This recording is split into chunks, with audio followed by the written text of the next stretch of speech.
Jean-Marie, alors bonjour. J'aimerais ça vraiment prendre le temps de parler de quelque chose qui est tellement important puis que je vois tellement souvent.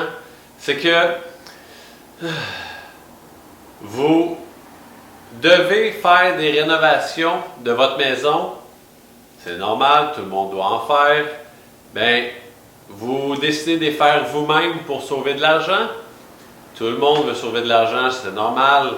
Mais dites-vous une chose, dans bien des cas, vous perdez de l'argent de faire des rénovations vous-même. Puis pourquoi je dis ça?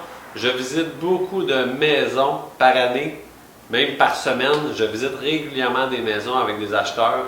Et une des choses les plus décevantes que je vois, c'est quand que les gens jouent au bricoleur, mais que malheureusement, ils ont des pouces plein les mains. Sérieusement, des joints, des joints mal faits dans les murs, de la peinture mal faite qui dépasse partout, des planchers où ce qu'on voit des espaces vides entre les craques d'un plancher flottant, ou mal installés, que les coins de mur, là, ça retrousse, des choses comme ça, puis c'est flambant neuf. Sérieusement, vous voulez sauver de l'argent, faire des rénovations vous-même, pensez-y deux fois, avez-vous les qualifications pour les faire? Parce que quand vous allez être rendu à mettre votre maison à vendre, eh bien, ces petits travaux-là qui vous ont coûté pas cher vont faire que vous allez devoir vendre votre maison beaucoup moins cher parce qu'il y a des bonnes chances que tout est à refaire. Et puis, finalement, le 100, 500 ou 1000 $ que vous avez sauvé en faisant vos propres rénovations, vous les perdez en valeur de revente. Fait qu'est-ce que ça vaut vraiment la peine de faire ces rénovations soi-même?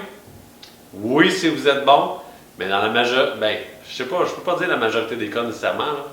Sauf que dans bien des cas, on se rend compte que ça peut carrément faire que votre maison ne se vendra même pas.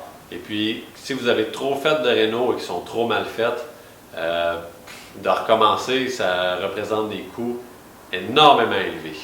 Faites attention à ça, pensez-y bien, et à chacun son métier. Le mien, c'est celui de courtier. Et le vôtre, c'est pas celui de monsieur bricoleur. Demandez à quelqu'un qui s'y connaît de faire vos travaux. S'il vous plaît, vous allez finir par perdre plus d'argent. C'était Sébastien Cloutier pour le courtierquidivrait.com.